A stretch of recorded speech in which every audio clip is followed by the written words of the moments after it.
અમદાવાદ મહાનગરપાલિકાના ભાજપના ઉમેદવારોમાં 160 પૂર્વ કોર્પોરેટરમાંથી 37 કોર્પોરેટર્સને રિપીટ કરવામાં આવ્યા। સાબરમતીથી ખુશી પરમાર અને નવા વાડજ વોર્ડમાં નિધિ વાઘેલાને ભાજપે ટિકિટ આપી। સ્ટેન્ડિંગ કમિટીના પૂર્વ ચેરમેન દેવાંગ દાણી અને એમટીએસ કમિટીના પૂર્વ ચેરમેન ધરમસિંહ દેસાઈને ટિકિટ અપાઈ।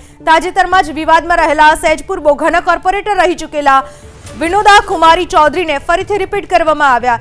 થલતેજ વોર્ડમાંથી સામાન્ય સીટ ઉપરથી ઓબીસી જ્ઞાતિમાંથી આવતા સ્ટેન્ડિંગ કમિટીના પૂર્વ ચેરમેન હિતેશ બારોટને રિપીટ કરવામાં આવ્યા। પ્રિતિશ મહેતા, જૈનિક વકીલ, રાણીપ વોર્ડમાંથી વિરલ વ્યાસ સહિતના પત્તા કપાયા।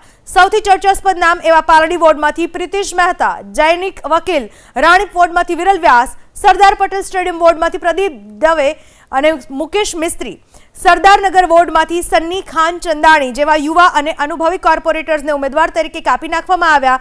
મેયર, ડેપ્યુટી મેયર સહિતનાને રિપીટ નથી કરાયા।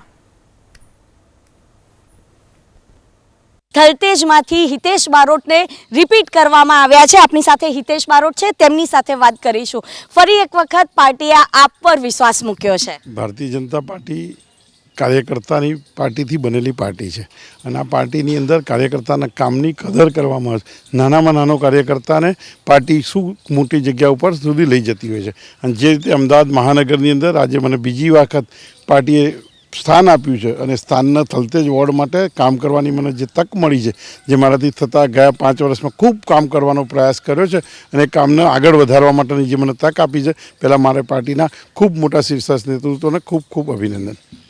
હિતેશભાઈ, ખાસ કરીને આ વખતે નવા ચહેરાઓ, નવા યુવા ચહેરાઓને તક મળી છે, જૂના જોગીઓ ખૂબ જ ઓછા છે, તો આપ કઈ રીતે એ લોકોને સાથે મળીને કામ કરશો? નવયુવાનો સાથે કામ કરવાનો એક નવો મોકો મળશે અને પાર્ટીએ જે લોકોને રિપીટ કર્યા છે એ બધા જ સિનિયર લોકો અને નવા કમસે કમ 160થી 61 સીટો ભારતીય જનતા પાર્ટીની હતી અને 61 સીટોની અંદર ભાજપે આજે ખૂબ ઓછા લોકોને રિપીટ કર્યા છે અને નવા લોકોને ખૂબ તક આપી છે। 100થી વધુ નવયુવાનો અત્યારે ભારતીય જનતા પાર્ટીમાં કાઉન્સિલર થવા, અમદાવાદની નગરની સેવા કરવા માટે નવા લોકોને જોમ આપ્યું છે અને નવા જોમ આપ્યું છે। બધા સાથે કામ કરવાનો એક તક મળશે અને કામની અંદર બધા લોકો સાથે મળી અમદાવાદનો નવો વિકાસ કરીશું। ખાસ કરીને વિકાસની વાત કરવામાં આવે તો આગામી 5 વર્ષ થલતેજ વોર્ડનો વિકાસ અને જે રોડ મેપ આપનો એ કઈ રીતનો તૈયાર કર્યો છે?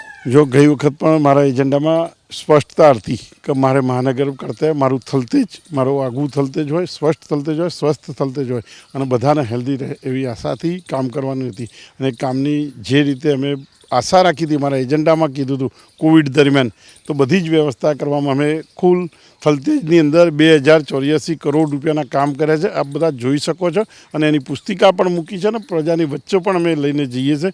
જે કીધું હતું એ બધું જ કર્યું છે। જન્મથી મરણ સુધીની વ્યવસ્થા થલતેજ વોર્ડમાં કરવામાં આવી છે।